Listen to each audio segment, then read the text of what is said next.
धैर्य, क्षमा, मनोनिग्रह, असत्य, बाहर भीतर की पवित्रता, इंद्रिय निग्रह, सात्विक बुद्धि, अध्यात्म विद्या, सत्य भाषण और क्रोध करना, ये 10 सामान्य धर्म के लक्षण हैं।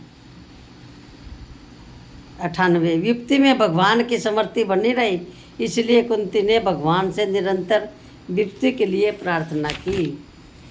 99 पांडवों ने अपने से निम्न श्रेणी के राजा विराट की नौकरी स्वीकार कर ली, पर धर्म का किंचित मात्र भी कभी त्याग नहीं किया। महाराज युधिष्ठिर ने स्वर्ग को ठुकरा दिया, पर अपने अनुगत कुत्ते का भी त्याग नहीं किया। स्वर्ग को ठुकरा दिया लेकिन कुत्ता त्याग नहीं किया। 101 स्वार्थ का त्याग समान व्यवहार से भी श्रेष्ठ है, इसलिए निस्वार्थ भाव से सबकी सेवा करनी चाहिए। क्षत्रिय के लिए पतिव्रत धर्म ही सबसे बढ़कर है, इसलिए भगवान को याद रखते हुए पति की आज्ञा का पालन विशेषता से करना चाहिए तथा पति के और बड़ों के चरणों में नमस्कार करें और उन सबकी यथा योग्य सेवा करनी चाहिए। नंबर 3 103 विधवा क्षत्रिय के लिए तो विषय भोगों से वैराग्य है, ईश्वर सेवा ही सर्वोत्तम धर्म है।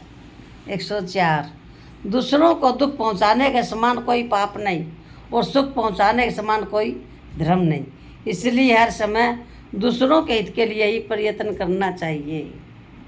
105 कुटुंब, ग्राम, जिला, प्रांत, देश, द्वीप, पृथ्वी और त्रिलोकी तक उत्तर वाले के हित के लिए पूर्व वाले के लिए हित को त्याग कर देना चाहिए।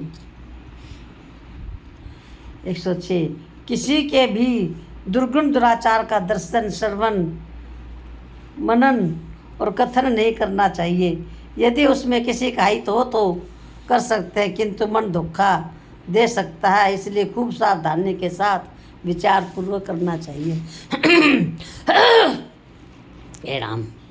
107 किसी का उपकार करके उस पर एहसान न करे, न किसी से कहे और न मन में अभिमान ही करे, नहीं तो किया हुआ उपकार अक्षीण हो जाता है। ऐसा समझे कि सब कुछ भगवान ही करवाते हैं, मैं तो निमित्त मात्र हूँ। अनिष्ट करने वाले के साथ बदले में बुराई न करे, उसे क्षमा कर दे, क्योंकि प्रतिहिंसा का भाव रखने में मनुष्य दोष का भागी होता है। 109 यदि अनिष्ट करने वाले को दंड देने से उसका उपकार होता हो तो ऐसी अवस्था में उसे दंड देने में दोष नहीं है। जैसे बच्चे हैं ना, बच्चों को गलत काम कर दे, उसको अगर बड़े दंड नहीं देंगे तो वो दोष उसके बढ़ते जाएंगे, इसलिए उस पर दंड देना चाहिए उनको। 110 अपने पर किए हुए उपकार का जीवन कभी न भूले एवं अपना उपकार करने वाले का बहुत भारी प्रत्युपकार करके भी अपने ऊपर उसका एहसान नहीं समझे। समम किसी पर उपकार कर दे भूल जाओ, और हमारे ऊपर अगर कोई कर दे तो उसे हमें नहीं भूलना चाहिए, उसका हमें बार बार एहसास समझना चाहिए, किसी ने मेरे पर एहसास का इसका मेरे पर। अपने 112 अपने द्वारा किसी को अनिष्ट हो जाए तो उसका सदा उसका हित ही करता रहे। जैसे हमारे के पर किसी की कुछ गलती हो जाए ना, किसी का कुछ भी अपराध हो जाए तो उसका बार बार उस पर अपना ना अपराध को कहना मन से भूल जाए, यही उसका असली प्रायश्चित है। अपने द्वारा देखो, अपने लिखा 111 नंबर है कि अपने द्वारा किसी का अनिष्ट हो जाए, मतलब किसी का बुरा हो जाए तो सदा उसका हित ही करता रहे, दोबारा उसका हित करता रहे। ये नहीं कि एक बार हो गया दोबारा ना कर दो, एक बार तो चल उसका बुरा हो गया लेकिन आगे हमेशा भला करता रहे, जिससे कि वह अपने किए हुए अपराध को मन से भूल जाए। यही इसका असली प्रायश्चित है। ये प्रायश्चित है मस हमारा। अगर हम किसी का बुरा कर देना तो उसका बार बार उसका भला करे जावा, ताकि वो भूल जावे अपराध को, पहले वाले करे को।